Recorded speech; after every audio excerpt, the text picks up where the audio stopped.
나이 어린 막내 도련님 키우는 이야기. 어디서부터서야 할지 화가 나서 술도 한잔하고 울고 어디서 말도 못하겠고 여기다 술김에 주저리 씁니다. 정말 드라마가 갓은 일이 저희 시댁에 생겼습니다.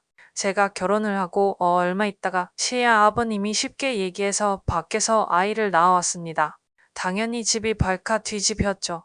저는 남 부끄러워서 친정에는 아무 말 안 했고요. 그 아이는 잘 자랐습니다. 조금 더 얘기하자면 그 아이는 시댁에서 키우기로 했고, 애 엄마는 아이를 낳자마자 거의 도망가다시피 했고, 나중에 알게 된 사실인데 시어머니가 5천만 원가 해줬답니다.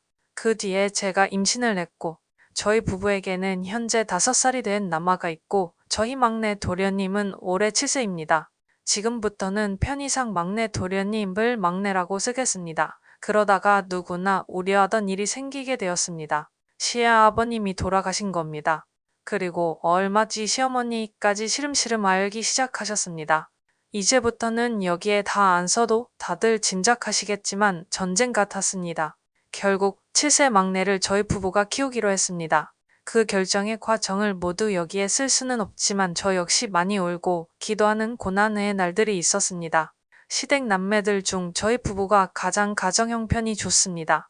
제가 친정에서 물려받은 재산이 조금 있어 저희는 다른 가족에 비해 부유한 편이라서 저희가 맡기로 한 겁니다. 물론 저희 친정 부모님도 난리가 아니었죠. 그런 힘들었던 과정은 여기에 다 쓰지 않겠습니다. 저희 집에는 아들 태어나서부터 지금까지 입주 베이비시터 이모와 같이 살고 있습니다. 이모님께 돈을 좀 더 주고 막내 도련님도 같이 봐주고 있습니다. 이모는 5일 일하시고 주말은 쉬시고 저와 제 남편이 아이들을 돌봅니다. 그리고 2주에 한 번 정도 주말에 친정 부모님이 저희 집에 오셔서 아들을 돌봐주시기도 하고요.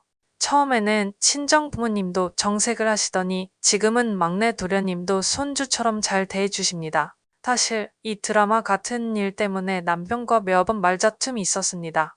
제가 아이를 낳고 얼마 있다가 시어머니께 막내가 썼던 물건들을 잔뜩 얻어왔습니다. 같은 남하고 그래서 별 생각 없이 받아왔고 애야 워낙 빨리 자라니까 그냥 막내 거 말고도 다른 친구들과도 좀 얻어왔습니다. 그랬더니 세상에 남편이 시어머니께 얻어온 막내 옷이니 뭐니 당장 내다 버리라고 소리를 지르고 버럭대서 한번 크게 다투네요. 그리고 작년 하반기부터 막내 도련님과 저희 가족이 같이 살게 되었습니다. 막내가 예절도 바르고 의젓합니다. 그 어린 게 저에게도 꼬박꼬박 형수님하고 제 남편에게는 큰형님 그러면서 존대도 쓰고 제 아들도 마치 형처럼 살갑게 챙기기도 합니다. 큰 말썽 없이 잘 내고 있습니다. 물론 아직 애기니까 가끔은 저한테 혼나기도 하고 뭐 평범한 어린아이입니다. 중간중간에 자꾸 눈치 보는 게 있어 사실 보고 있으면 마음이 짠하기도 하고 뭐 저는 그렇습니다. 작년에는 막내 유치원 문제로 한번 저희 부부가 엄청 크게 다퉜습니다. 2019년에는 막내 영어 유치원을 보내려고 했습니다.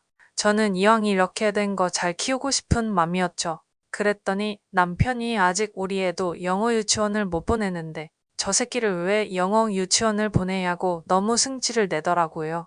그래서 제가 아직 우리 애는 어리니까 영어 유치원 안 보내는 거고 우리 애도 7살 때면 영어 유치원 보낼 거라고 그러면서 크게 또 다투네요. 결국엔 지금은 영어 유치원 잘 다니고 있습니다. 이모가 그러는데 평소에는 제 아들을 그 어린 게 조카하고 엄청 챙긴다고 하더라고요. 사실 제 아들도 막내를 좋아합니다. 아직 천지분간 못하는 제 아들은 막내에게 삼촌이라고 했다가 형아라고 했다가 뭐 그러면서 엄청 졸졸 쫓아다닙니다. 문제는 제 남편입니다. 평소에도 사실 둘을 차별하는 게 느껴집니다.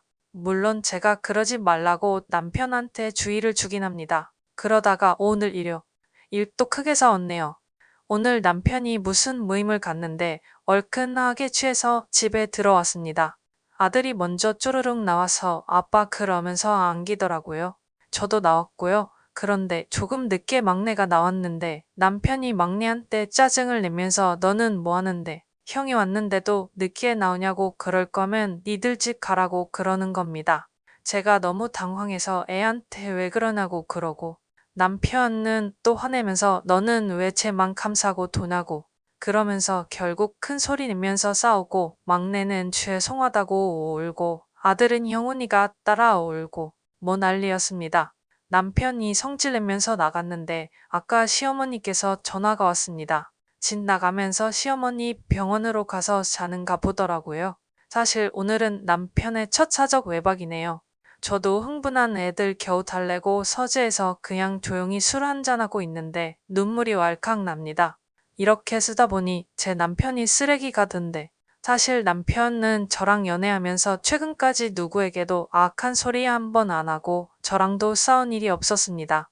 참 순하고 인성 올바른 사람입니다. 시의 아버님도 바람둥이 할아버지는 아니었고 명망 있으시고 참 좋은 분이었습니다. 어느 날 남편이 그러더군요.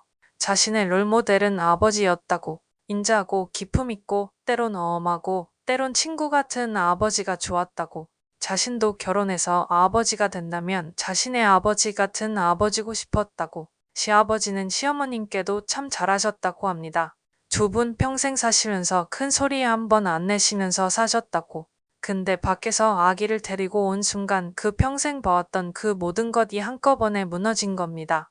얼마 전 어버이날이었잖아요. 막내가 그림카드를 3개를 만들어 왔습니다. 형수님께, 큰형님께, 어머니께 이렇게 만들어 왔는데 너무 기특하고 마음이 아파서 제가 다음날 월차 내고 막내 데리고 시어머니 병실로 데리고 갔네요.